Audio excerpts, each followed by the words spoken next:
같아요. 우리 장로님들 같이 거기에서 이렇게 바다를 보면서 즐거이 있다 갑자기 요새 우리 교회 약간 시바람이 불었죠, 그죠? 그래서 이제 안 불었습니까? 불었습니다.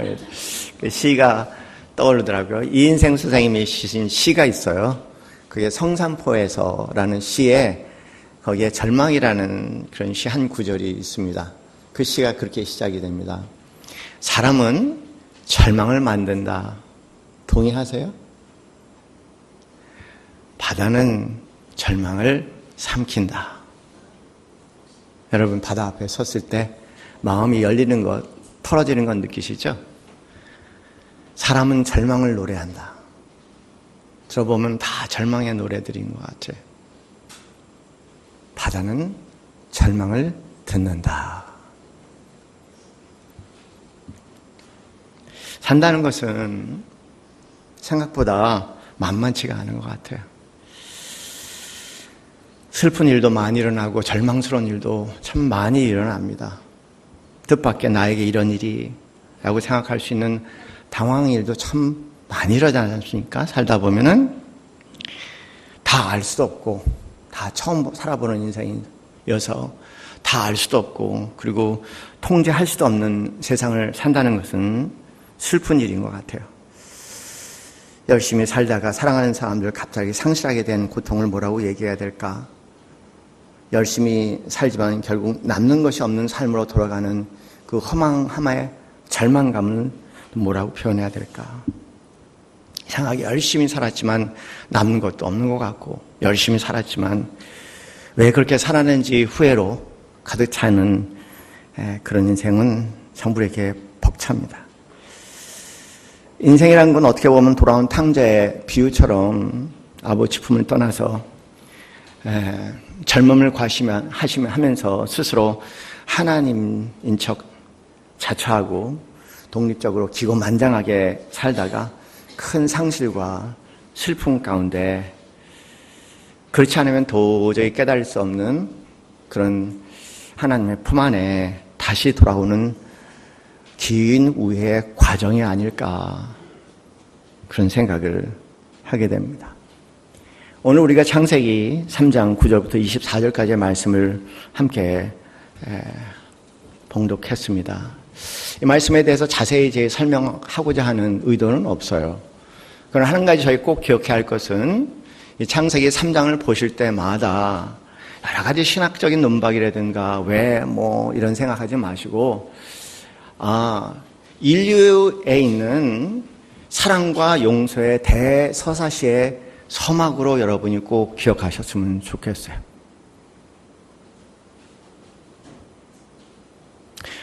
어느 문화에나 어느 사회나 있는 사랑과 용서 그 대서사시의 서막이 창세기 3장이라는 것 꼭 기억하시고 그 안에서 하나님 말씀을 다시 보시는 우리 사랑하시는 성도님들 되시기 바랍니다. 한국 최고의 지성이면 누구나 다 한결같이 얘기하는 사람이 있죠. 초대 문화부 장관이었던 이어령 박사님입니다. 그는 무신론자로서 참 그 유명한 책 읽어보신 적 있는지 모르겠지만 저항의 문학이라는 책, 또 이 책은 수필같이 많은 사람들이 읽은 책인데 흙 속에 바람 속에 라는 책을 위시해서 160권의 책을 써내셨고 또 계속 써내시는 분이에요. 저 일본에 대해 잘 몰랐는데 한 권의 책을 통해서 일본에 대해서 확실하게 이해하게 된 책 제목은 축소지향의 일본인, 그런 표현 얼마나 재미난지 모르겠어요. 축소지향의 일본 사람들은 모든 것들이 조그맣게 이렇게 만들어 놓는 그런 그들의 본성에 대해서 그 작은 권을 통해서 놀랍게 소스라치게 깨달았습니다. 어렸을 때 여러분 그 왜 비행기, 탱크, 자동차 막 이렇게 붙여서 만드는 거 다 보면은 최고의 작품들 다 일본 사람들이 참 잘해요. 그런 생각도 저런 생각 떠오르면서 참 일본에 그런 특성이 있구나. 이혜령 박사는 12가지 이상의 직함을 가지고 계신 분입니다. 아까 말씀대로 대한민국 대표 지성, 대한민국 대표 석학, 문학평론가, 에세이스트, 소설가, 시곡 작가, 시인, 이런 문인 외의 이름에도 대학 교수, 기호학자, 언론인, 장관, 일본에 대해서도 일본 사람들이 158 정도로 잘 알고 있는 일본 연구가고, 서울 올림픽, 월드컵, 이런 국가 행사의 기획자입니다. 대단하죠, 그죠? 아니, 감동이 안 되세요? 당신네들은 뭐길래 이런 소리 듣고 감동이 안 됩니까? 참, 감히, 그죠? 감히, 이렇게 얘기해요. 감동하기도 벅찬 감히의 삶을 사시는 분이에요. 그런데, 2015년 사랑하는 딸, 미나를 보낸 지 3년 만에 글을 냈습니다. 딸에게 보내는 굿나잇 키스. 좀 의미심장하죠. 딸에게 보내는 굿나잇 키스. 23쪽을 제가 그대로 읽어드릴게요.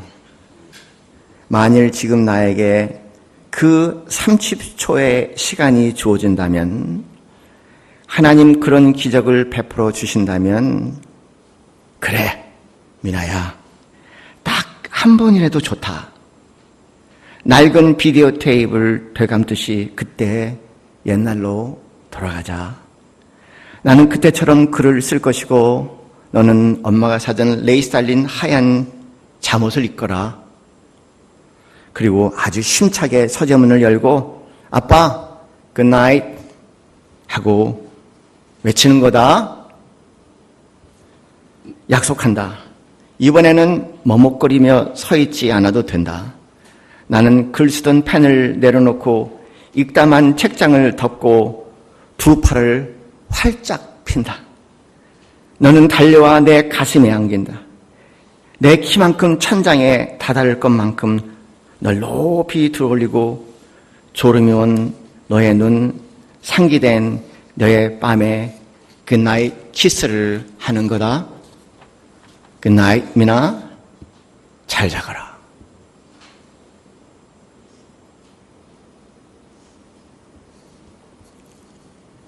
남들이 볼 때 미나는 부러울 것 없는 삶을 산 것처럼 보입니다. 그 유명한 이어령 교수, 그리고 강인숙 건국대학교 명예교수의 일녀 2남 중 맏딸이었죠. 어려서부터 아주 영특해서 이화여대 영문과를 들어갔고, 그것도 3년 만에 조기 졸업을 했습니다. 그런데 뜻밖의 자신의 삶에 회고하는 글에서 행복하지 않았다고 얘기해요. 작가, 교수, 논설위원 등의 3개의 명함 이상을 가지고 살았던 아빠는 늘 바쁘게 보였다고 합니다. 아빠가 집에 돌아오면 딸이 반가워서 매달리는데 아빠는 배고프고 피곤한지 밥 좀 먹자 하면서 자신을 밀쳐냈다고 합니다. 그때를 생각할 때마다 아빠는 나를 사랑하지 않았다고 생각합니다. 아빠의 굿나잇 키스를 받으려고 서재 앞을 서성거렸지만 글 쓰는 일에 몰두한 아빠는 자신을 눈치채지 못했다고 합니다.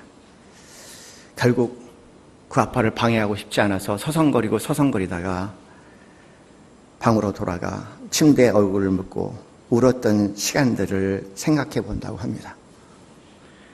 중학교 시절 아버지가 나를 사랑하지 않는 것이 같아서 아버지 서재에 몰래 숨어들어 위스키를 훔쳐 마신 적이 있다고 글에 고백을 합니다.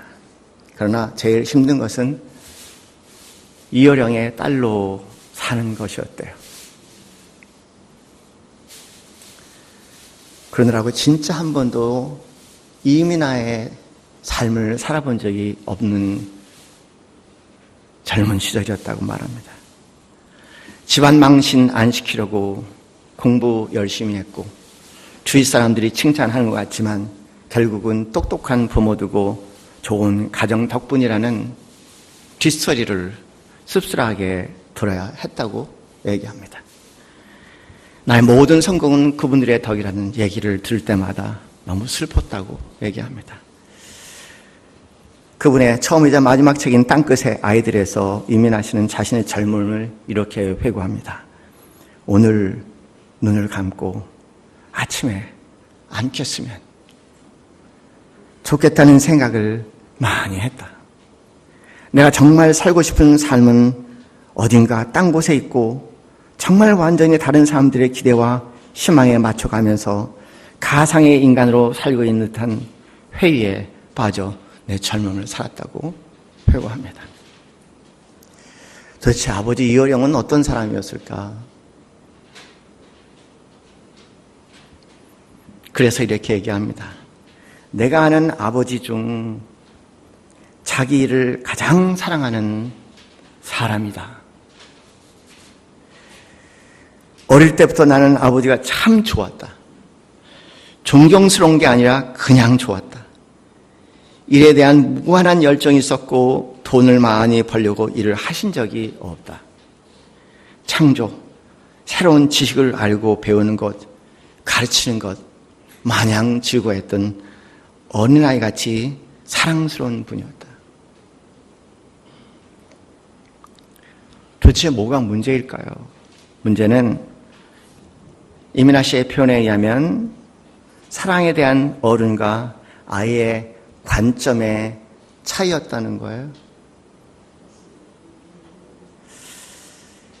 사소한 어긋남에서 부모와 자녀의 단절이 시작될 수 있다는 얘기를 하면서 부모는 아이의 입장에서 사랑을 생각하지 못하고 사춘기 아이들은 부모의 입장에서 사랑을 생각하지 못하고 부모는 자식의 사랑 방식을 알지 못하고 자식은 부모의 사랑 방식을 알지 못하고 남편은 아내의 사랑 방식을 알지 못하고 아내는 남편의 사랑 방식을 알지 못하고 각자 사랑하지만 아무도 나를 사랑하는 사람이 없다는 이 불행이 우리 인간의 불행인 것 같습니다. 동의하세요?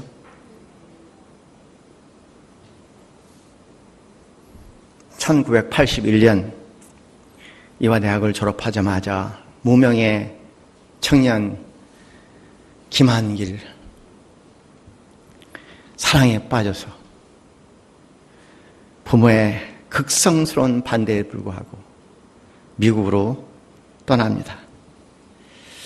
그러나 여러분 아시다시피 그 결혼은 실패로 끝납니다. 땅끝에서라는 책에 이렇게 얘기합니다. 부모의 반대를 무릅쓰고 목숨을 걸고 한 사랑이었어요. 아버지에게서 얻지 못한 사랑을 첫사랑에서 찾았다고 착각했죠. 이것만 있으면 딴 것 아무것도 없어도 된다고 믿고 미국으로 왔는데 그 남자의 세계 또한 나와는 단절돼 있더라고요. 22살. 너무 어리고 철이 없을 때이기도 했죠. 우리 22살 때 생각하면 대단하다고 생각했는데 지금 그렇게 생각하면 어떻게 생각이 드세요? 22살이. 그 말이 이해가 되는 것 같아요. 너무 어리고 철이 없을 때였습니다. 그분의 고통은 상상을 초월하게 이어져서 이루어집니다. 이혼 후에 얼마 안 있다가 암 선고를 받게 되죠. 아마 이혼의 고통이 사랑만큼 깊었던 것 같아요. 그리고 자신의 고통을 바라보면서 끝까지 사랑하고 돌봐주겠다는 남자와 만나서 재혼을 했지만 둘째 아들을 낳고 그리고 헤어지게 됩니다. 그 아들은 5살이 돼서 특수 자폐라는 하늘이 무너지는 판단을 받게 됩니다. 김한길 씨와 낳은 첫 번째 아들, 가장 사랑했던 맏아들, 25 꽃같은 나이에 감기로 열난다고 병원에 입원했던 그 아들 18일 만에 돌연사하게 됩니다. 그리고 그 아들에 대한 상실이 깊어지기도 전에 실명의 위기가 다가옵니다. 이민아는 자신의 삶을 시련은 일상이었습니다 라고 회고합니다. 첫 결혼 후 30년 세월이 흐르는 동안 웃는 날보다 가슴 치며 우는 날이 많았다고 합니다.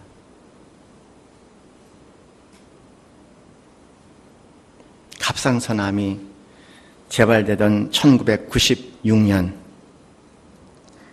하영조 목사님이 LA에 집회하러 오셨다고 합니다. 하나님을 믿으면 복 받는다고 해서 믿었는데 암의 재발을 통해서 하나님에 대한 억하 감정이 많은 순간 장반은 뭔 얘기를 하려나 호기심에 참석한 그날 하영조 목사님이 설교 중에 뜻밖의 자기가 아프다고 말씀을 하시더란 겁니다. 그러면서 얼마나 아프면 강대에 똑바로 서지 못하고 몸이 한쪽에 30도나 기울어진 채 말씀을 전할까. 그분에 대한 호기심이 커지기 시작했다고 합니다. 자신이 갖고 있던 사랑의 에너지, 그 마지막 한 방울까지 세상에 사랑을 다 쏟아부는 사람이구나 라는 마음에 굉장한 큰 감동을 받고 그날 그분이 부른 예수님 앞에 무릎을 꿇게 되었다고 합니다. 그러나 시력은 급격하게 나빠지고 의자는 내일을 기약할 수 없는 그런 절망감에 있게 되었을 때 그 소식을 들은 아빠 이혜령 박사입니다. 무신론자, 이성주의자를 자처했던 이 70대 노장의 이혜령 박사의 마음에 뭔가 이해할 수 없는 속삭임을 들었다고 하죠. 그분은 지성에서 영성이라는 책에서 이렇게 고백합니다. 미나가 어제 본 것을 내일 볼 수 있고 오늘 본 내 얼굴을 내일 또 볼 수 있게만 해주신다면 저의 남은 생애를 주님께 다 바치겠습니다.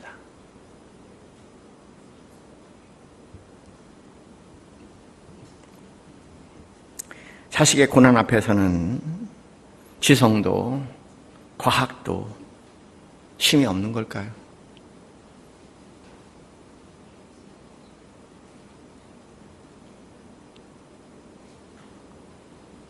2007년 평생 합리적인 이성에 입각해서 지적인 작업에 매달려왔던 이혜령 교수는 드디어 하나님 앞에 무릎을 꿇고 그분의 품에 안기기로 작정을 하죠. 저는 사랑하는 성도님들 분명히 말씀드릴게요. 욕심은 하나님을 만날 수가 없습니다. 성경에 욕심이 잉태한즉 죄를 낳고 죄가 장사한즉 사망이야. 욕심스러운 기독교인은 기독교인이 될 수 없습니다. 예수님을 만나는 진정한 길은 슬픔, 고난의 한가운데 만나는 길뿐입니다.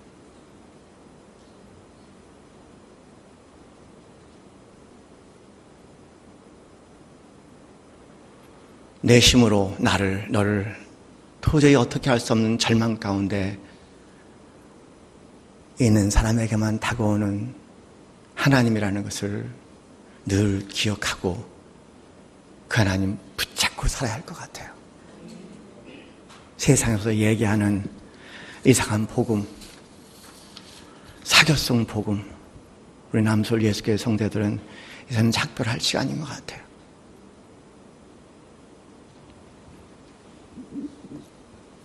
이령 박사는 그 딸은 같지만 자기의 삶을 돌아보며 내가 어떤 인간이었던가를 보게 했던 그 딸,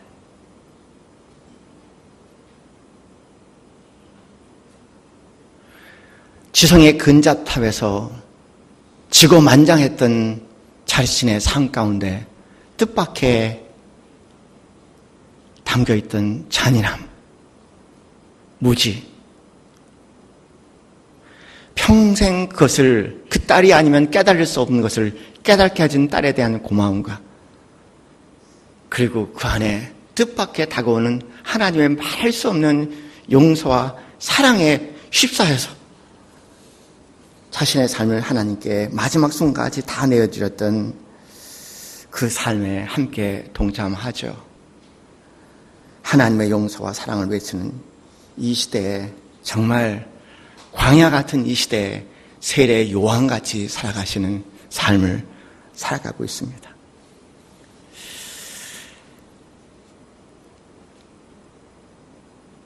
그분의 책의 2부에 온통 시로 되어 있는데 그 시 제목이 시를 담은 제목이 그렇게 되어 있어요. 오늘만 울게 하소서.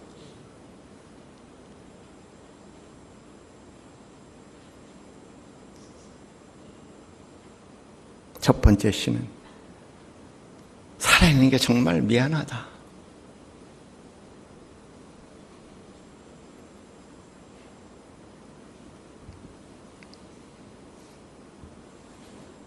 두 번째 시는 난리다쿰. 야율의 회장장 야율의 딸이 죽었을 때 그에게 다시 예수님께서 하신 말씀, 딸아 일어나라. 아마 그 말을 그 딸에게 꼭 하고 싶었던 모양이에요.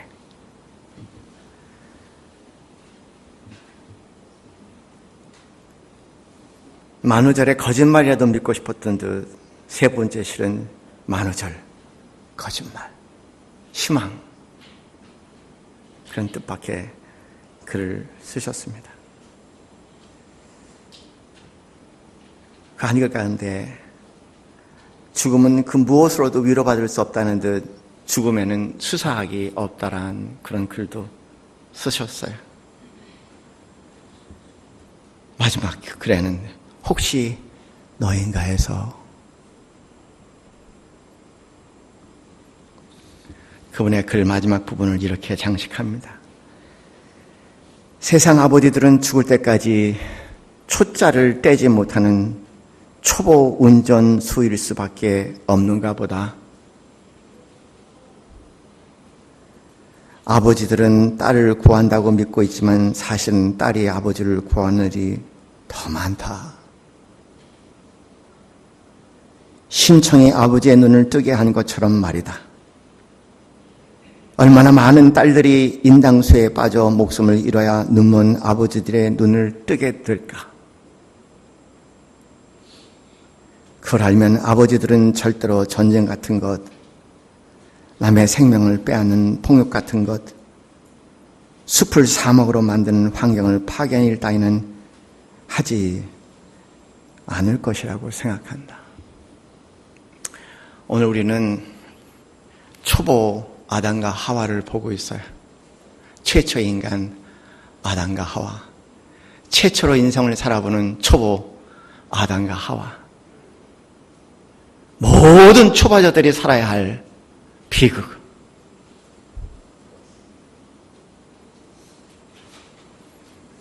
어느 분이 80인생 생일 축하 참석하며 엄마 생일을 축하해 그렇게 했더니 야 모르겠어. 어떻게 살아야 할지 모르겠어. 딸, 엄마 80을 살고 그 얘기를 하면 어떡해? 엄마, 나 80은 처음 살아보자니 얘야.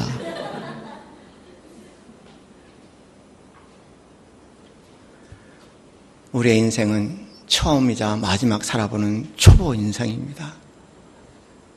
초보 인생에게 실수는 당연한 것입니다. 사랑하는 성도님들, 실수를 부끄러워하지 마시고 아담과 하와같이 수치스럽게 생각하지 마시고 내가 어쩔 수밖에 없는 인간이라는 것을 인정하시고 하나님 자리에서 제발 내려오셔서 나의 부끄러움을 가지고 하나님 앞으로 나가세요. 그리고 바다 같은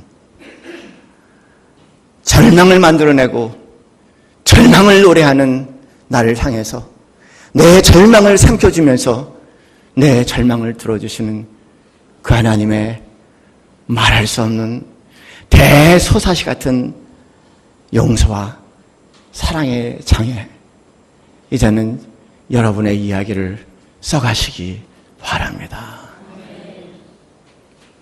그것이 하나님을 향한 오직 여러분의 한 음성이에요.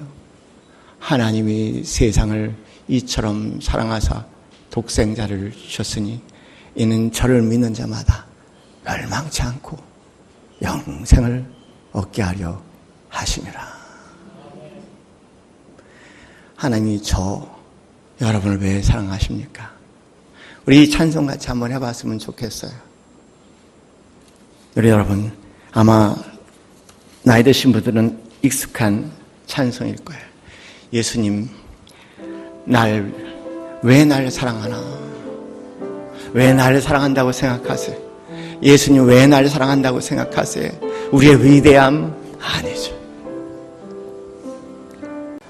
이제 이 시간 내 마음의 모든 인생의 무거움을 주님께 맡기고 주님을 내 가슴에 받아들여 그분의 영원하신 사랑과 용서하심에 새로운 삶을 살기를 소원하는 마음에 각오를 하신 분들 이 시간 마음속으로 저를 따라 함께 기도하시는 시간 되기를 바랍니다. 하나님, 나는 죄인입니다. 진실로 죄인입니다. 그러나 우리 주 예수 그리스도의 십자가의 보혈에